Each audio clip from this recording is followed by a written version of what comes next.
Podcast au livre Les Neiges assassines de Fabienne Kisvel. Présentation du roman. Le titre en VO est Les Neiges assassines. Il a été publié en France en 2018 aux éditions Librinova. Il fait 541 pages.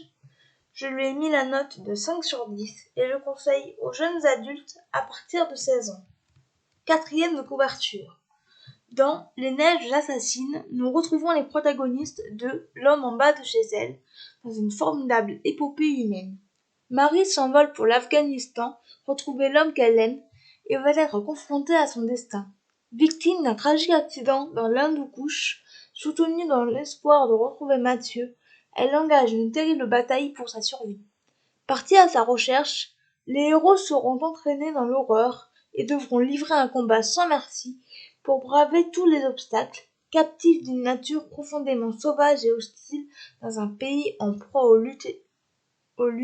luttes intestines. Sortiront-ils vivants de cet enfer? Ce roman épique nous dépeint avec brio le monde de la démesure, où l'immensité, magnifique et effrayante, côtoie la rigueur des conditions de vie imposées au peuple qui traverse les routes de l'Himalaya. Le lecteur se retrouve projeté dans un superbe roman d'aventure, mêlant amour et trahison, drame et rédemption, dans le cadre grandiose des montagnes afghanes. Ce que j'ai pensé de ce roman. Je remercie Fabienne Kisvel de m'avoir proposé cette suite. J'ai été extrêmement déçue. Marie a souhaité rejoindre Mathieu à Kaboul, en Afghanistan. Elle va se retrouver dans l'horreur absolue. Va-t-elle retrouver Mathieu? Les personnages sont attachants, comme lors du premier tome. Marie souhaite se rendre utile et est très forte malgré les terribles épreuves qu'elle doit traverser. Par contre, même si elle est un peu moins contemplative, elle le reste tout de même par nature. Mathieu, lui, n'a pas changé. Il se bat pour les choses qui lui semblent justes et n'hésite pas à prendre de nombreux risques. Il ne montre pas vraiment ses sentiments, même s'il est très attaché à Marie. Pierre et Andoni, les deux amis médecins de Mathieu qui l'avaient retrouvé lors de précédentes missions humanitaires,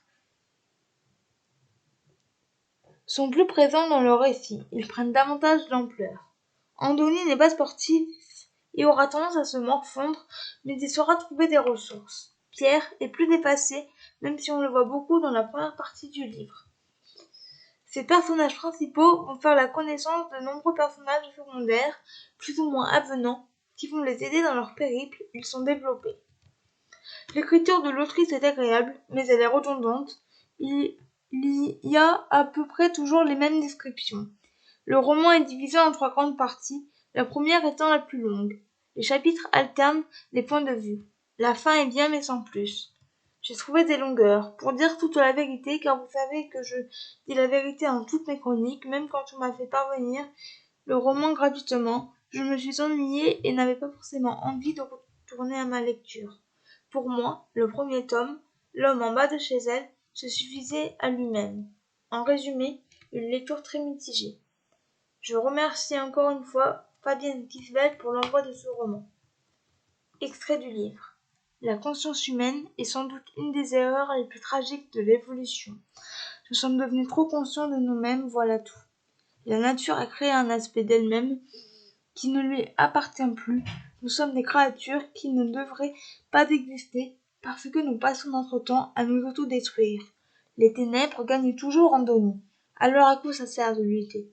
Finalement, la seule issue convenable serait de refuser depuis le départ ce jeu de dupe à la con. Ne plus se reproduire, marcher main dans la main vers notre extinction, notre dernière nuit, frères et sœurs, votant ensemble la rupture d'un contrat abusif qui mène au néant. J'ai aimé les personnages, l'écriture quand il ne s'agissait pas des descriptions et la fin. Je n'ai pas aimé la description redondante et les longueurs. Voilà, c'en est tout pour ce podcast. J'espère qu'il vous aura plu. N'hésitez pas à me donner vos avis et vos commentaires sur YouTube, à vous abonner à la chaîne et je vous retrouve très bientôt pour un nouveau podcast. Ciao!